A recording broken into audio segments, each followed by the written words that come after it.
However, yung sa sinasabi lang po ni Senator Marcoleta, unang-una po liliwanagin ko, hindi po ako nag-i-impose ng conditions na ilalagay sa Memorandum of Agreement.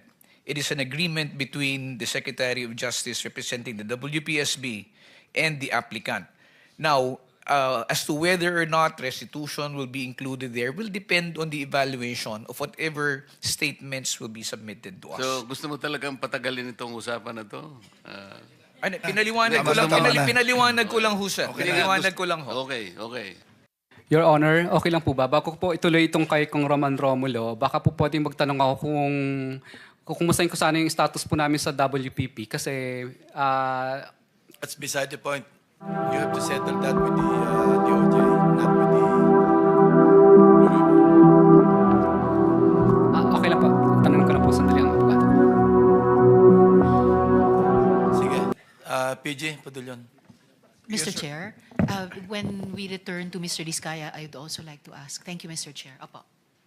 Yes, Mr. Chair. I believe that it's a matter that should also be known by the committee because Mr. Diskaya is asking for the status of their application. For the past 2 months and a half, we have not heard from Mr. and Mrs. Diskaya. They have not gone back to the department. There has been no coordination made by by the couple, either by their lawyer. The last thing that we heard from them was when they declared that they will no longer be cooperating with the ICI. Since then, we have not had the opportunity to talk to them. So there can be no evaluation that can be done by the Witness Protection Program absent any disclosures coming from the couple, Mr. Chair. Does that answer your question? Your Honor, kasi nung mga nakaraan po, ilang beses din po kaming bumalik po sa DOJ po. Kaya lang wala pa po pong pinapakita sa amin po na MOA. Ganun kasimple yan, may proseso sila dyan. Anyway, PG, Padulyon. I think it should be explained to the couple, sir, that there is no such thing as an ex-deal here where they will provide us with documents and then we will immediately, or the Witness Protection Program will immediately give them a memorandum of agreement. In other words, hindi kaliwaan. Hindi po kaliwaan yan. Because precisely, the reason why these affidavits will have to be submitted first is for us to evaluate and determine whether the same is compliant with the requirements of the WPSB law. And second, if it can be corroborated by other pieces of evidence. A simple statement telling us or naming 100 names will not make any difference unless the same can be substantiated. And thus far, we have not seen any. And therefore, there can be no evaluation that can be made or be given by the Witness Protection Program, sir. My advice to you, Mr. Rizkaya, sumugal kayo ng konti. Wala yung hindi pwedeng siguruhan. Lahat yan susugal. Kasi once na ma-admit kayo, wala pa rin kasiguruhan na tuloy-tuloy kayo may immunity. May mga sinusunod nilang requirements eh. Yung absolute necessity ng inyong testimony, mga corroborate ng independent evidence, of course, not the most guilty, and so forth and so on. Chair. Yes, Senator. Prosecutor Padulyon, ang pagkakaalam ko, kasi I was then the chairman nung nagpasya sila ng back-over ng WPP at sa akin namang palagay based on the law, kailangan silang ma-process sapagkat nagpasya sila na gustong magpa-cover.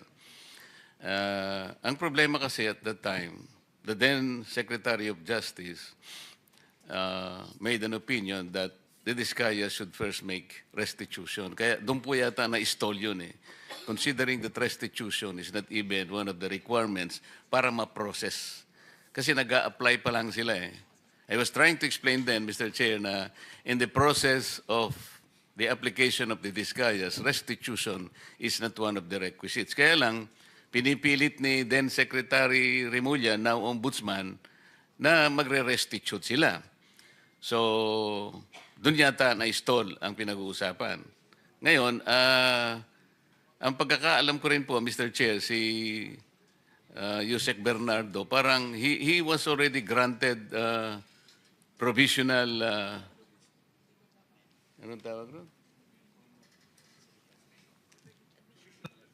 Provisional admission, Mr. Chair. So, if he was granted already provisional admission, Was he required to restitute anything? Sir, that is covered by the memorandum of agreement and is confidential. I cannot make that disclosure without any clearance from the Secretary of Justice. Why? Because the law provides for it, sir, that confidentiality is a matter which is stressed in Section 7 of the law. So Mr. Chair, ito na naman ang problema eh. Para malaman naman ng kahit sinong gustong mag-apply, kung ano ba requirements talaga. Was that restitution requirement covered by that? Yun lang naman eh. There's nothing secret in that. Ba't hindi mo sabihin? Sir, it is contained in the memorandum of agreement. Like nobody should know that a restitution was required by the Department of Justice? The details of the memorandum of I'm not agreement. asking for details. Sabihin mo lang, was it made a requirement? Restitution is part of the details, sir, which is provided for in any memorandum of agreement if you're going to ask me. So if it is going Bago to siya be there- makapag-apply, restitution will be required. Not necessarily, sir. O eh, Not paano? necessarily. Ito kailangan sabihin ko, palagi kasing sinasabi ng mga ibang tao, I am trying to defend the Discayas. No, I am trying to maintain what the law says and provides. Dahil alam ko na wala namang sinasabing restitution, gusto naman nilang magpa-cover para sa ganun, may protection naman sila because they are aiding the state to prosecute kung sino-sino may kasalanan dito. Bakit hindi natin i-apply ang batas? Ngayon, sinasabi mo na naman, tinatanong ko lang, may restitution applied to Yusek Bernardo. He was granted already provisional admission. Ba't hindi mo maibigay man lang yun? There is nothing secret in that. Otherwise, pero meron kayong paborito, merong hindi. Parang namimili kayo. It is a selective process. May I respond, Mr. Chair? Yes, you may respond. Again, we take exception to the statement of the good senator that we are being selective. The process of application... Yun ang ginagawa no, the process mo of You're application, making a sir... selective application of the law. Sinasabi natin, walang requirement ng restitution. Will you agree? I agree, sir. It is Oh. not explicitly stated in the law. It is not explicitly stated in the law, but... It is not explicitly stated in the law, but you're requiring them to restitute. No, sir. Let me just explain, if you will allow me to finish. There is What- no what? explicit provision in the law calling for restitution. However, there is a memorandum of agreement whereby terms and conditions can be stated therein.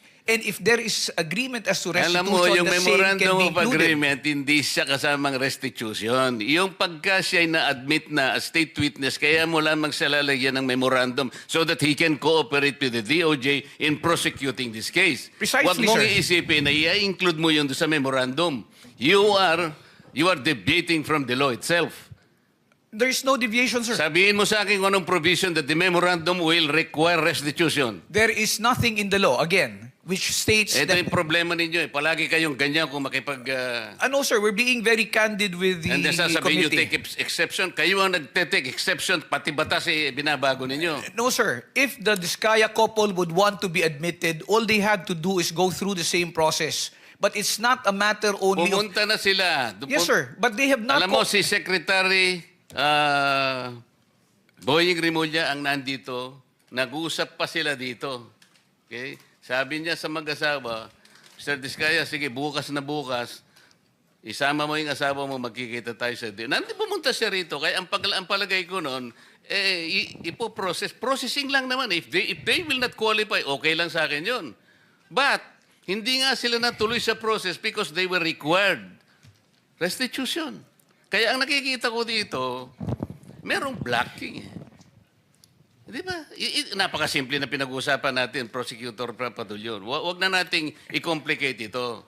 We apply this law to everybody. Ngayon, tinatanong ko lang, okay lang naman kung qualified si Yusek Bernardo. I have nothing against Yusek Bernardo. Okay lang. Tinatanong ko lang, para yung application ng batas, parehas lang.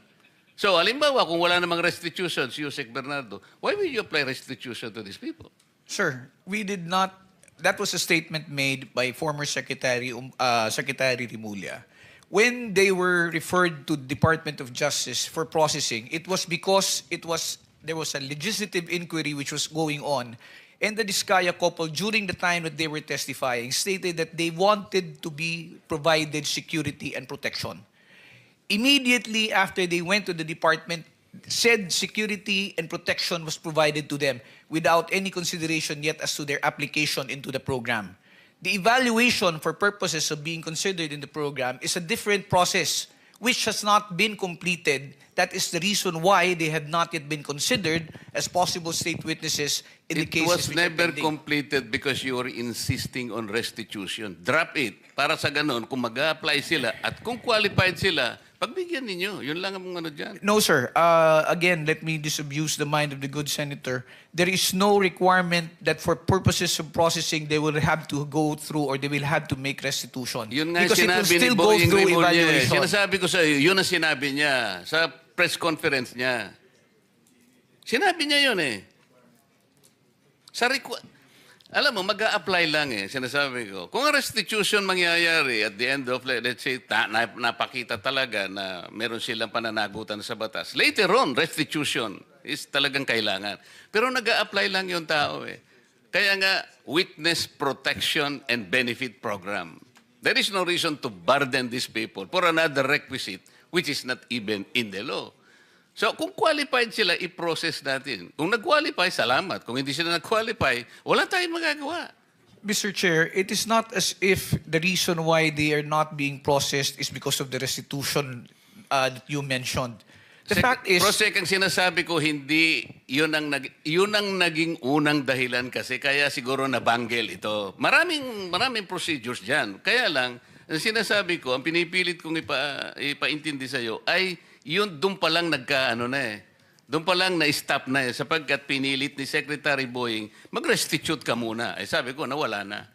Mr. Chair, kung ang gagustuhan po ng Diskaya couple is makonsider sila o ma-process sila, let's take away the aspect of restitution. But they have to comply first with the requirements, which is the submission of the affidavits to justify the department being able to evaluate the same. Let's not talk about restitution. Tapos na. Okay na yun. So wala nang restitution. Mr. Diskaya, Ms. Diskaya, kung talagang gusto nyo at kung gusto nyo mag-apply talaga, ayun, wala nang restitution. Pero kailangan mag-qualify kayo. Kung hindi kayo qualified, wala tayong magagawa. Mr. Chair, may I interject? The Vice Chairman is recognized. I just want to be clarified, PG Fadulyon. Ano ba talagang gusto ng DOJ to be mabigyan ng restitution immediately? Kasi may sinasabi ni Senator Marcoleta, there will be a process. What is your stand here? Sir, my position is this, if I may.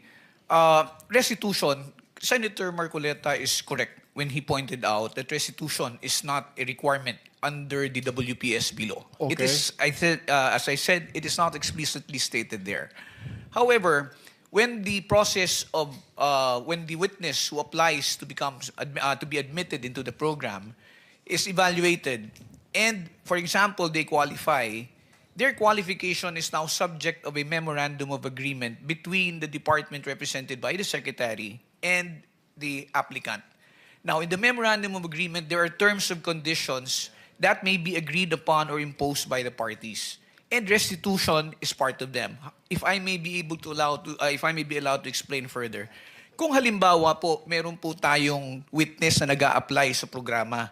At sinasabi na nila, I am remorseful, ako po ay nagkamali, ako po ay nakakatanggap ng pera, nanggaling sa nakaw o hindi sa matamang paraan, at ito po ay sosoli ko. Sasabihin po ba ng department, hindi naman kasi part ang restitution dito, so hindi mo kailangan magsoli. Kaya po yan inilalagay sa memorandum of agreement kung meron man, para lamang po masiguro din ng department na at least kung meron pong ill-gotten wealth or if a person is unjustly enriched, monies will be returned back to the coffers of government. Remember, sir, if one is covered under the program, one of the results would be if there is a case where they will be testifying as a witness, they will not be included in the information anymore. And if they're not included in the information, it means they have no criminal liability and forfeiture will not lie as against them. A process which will happen much later.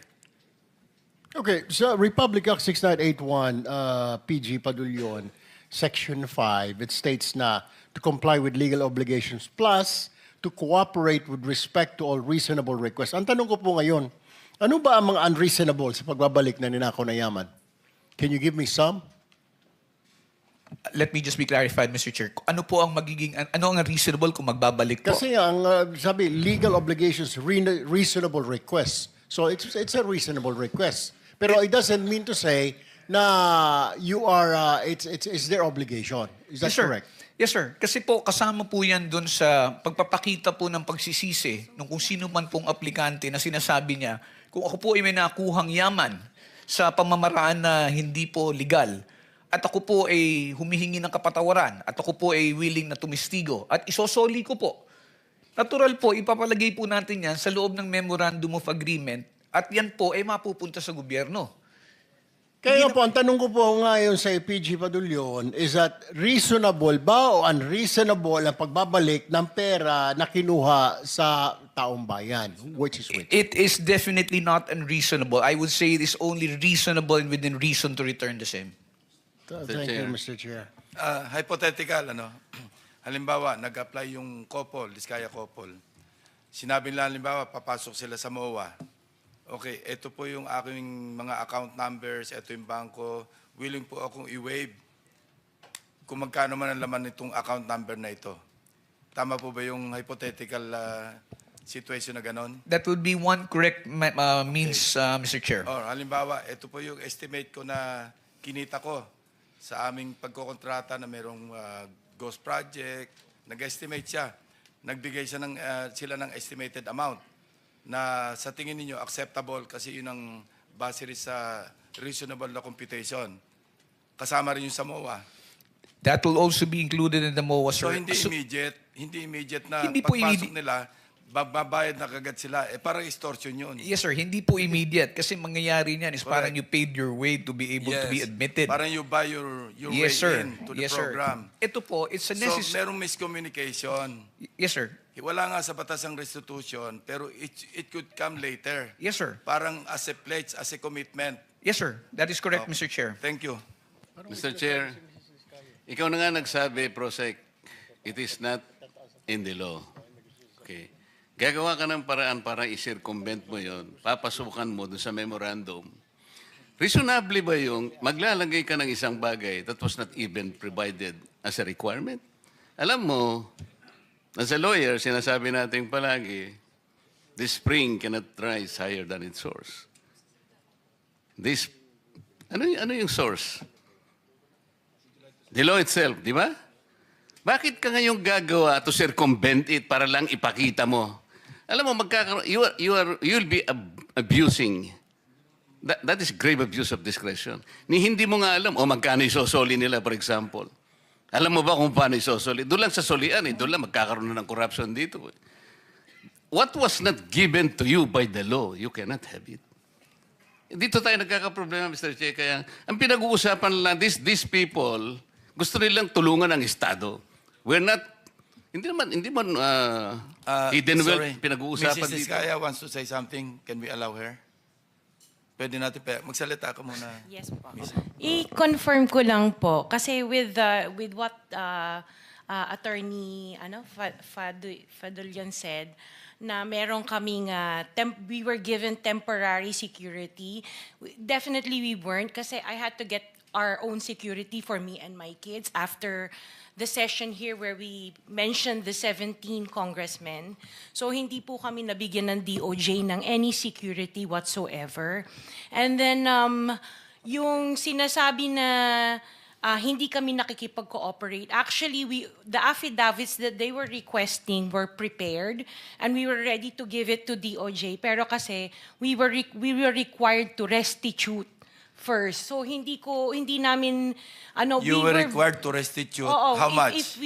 Wala silang sinabi na amount. So hindi Baka- namin alam kung ano yung restitution. Baka stipulation lang. Oo. So it was one of the yun nga po, one of the stipulations PG, that baka was stipulation lang yun. asked of us. Mr. Chair, I am not privy because I am not part of the ones who have been talking Yes. to and communicating Yes po, with the opo. Diskaya couple. So I will have to validate that information, Mr. Chair, as to whether or not So- restitution was made a condition. Maybe you can renew your application. Actually, hindi din Puntahan nyo kami na lang si PG Padulyon. Opo, hindi na po kami we are 100% trying to cooperate with whatever is asked of us. So when Mr. Diskaya was let out for a half day to to do the ledger, nagpasa po kami ng ledger ni Yusek Bernardo. Noong day din na yon, pero hindi din pinansin. It parang sinabi sa amin, the case will go on Okay, even without para the lang kasi ledgers. 490 na, no? Sabihin yung lawyer ninyo, mag-coordinate sa DOJ. Andito yung director ng WPP. Kung makipag-ugnayan, para hindi tayo dito nagba-back and forth. Hindi tayo matatapos eh. Kasi I think there's a lot of miscommunication eh.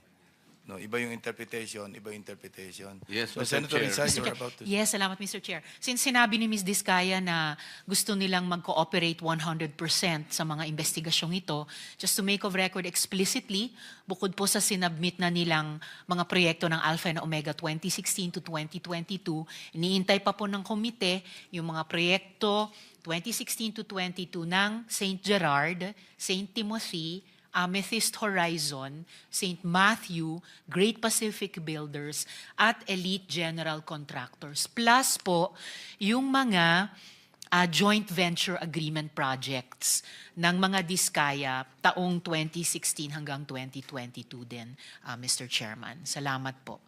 Thank you. So, salamat Mr. Chair at siguro baka magkakaroon ng panibagong pag-asa yung mag-asawa na ito. Pero Prosec Padulyon, huwag mo nang ipipilit yung restitution na yung ilalagay mo sa memorandum. Mali yun. Para matuloy. Kasi nag-a-apply lang naman eh. Baka naman, ang totoo niyan kahit, Mr. Chair, kung... Actually, hindi outright yung restitution. Parang pledge yan eh. Parang willing kami mag-restitute. Parang ganun lang. Hindi outright kasi pagka-outright, parang extortion yun. Hindi, maski na yung pledge eh. Wag na muna nating ilalagay kasi parang nababahiran ng ano eh. Unang-una, hindi nga natin alam, magkano ba yung re-rest? Sino bang magkukwenta? Sino magtatago nito while nandyan yan? Paano kung halimbawa, hindi naman na kumpleto, hindi sila nag-qualify? O kung nag-qualify man lang sila as state witness, later on, nagkaroon nga sila ng konting sablay, pwede rin naman silang i-discharge as state witness. What happens to the restitution? Kaya para wala kayong sagutin, wag nyo nang ipipilit yun, wala kasi sa batas yun. Okay. I would suggest Thank that you, the lawyer Mr. of the Diskaya couple will just coordinate with the DOJ. Okay. Settled? Para mag-renew yung application. Yeah, thank you very much. So, meron pa? Thank you, Mr. Chair. Thank you very much. PG, you want to say something pa? Sir, ulitin ko lang po, yung pagpasok ko kasi sa pag-apply sa program is voluntary. That's why we cannot coerce or force anybody who wants to be admitted. However, yung sa sinasabi lang po ni Senator Marcoleta, una-una po liliwanagin ko, hindi po ako nag-i-impose ng conditions na ilalagay sa Memorandum of Agreement. It is an agreement between the Secretary of Justice representing the WPSB and the applicant. Now, as to whether or not restitution will be included there will depend on the evaluation of whatever statements will be submitted to us. So, gusto mo talagang patagalin itong usapan na to? Pinaliwanag ko lang, Tama na. pinaliwanag ko lang ho, sir. Okay na. Pinaliwanag ko lang ho. Okay. So, members, would you like them to continue reading yung ledger, the contents? Sige. Continue, Mr. Diskaya.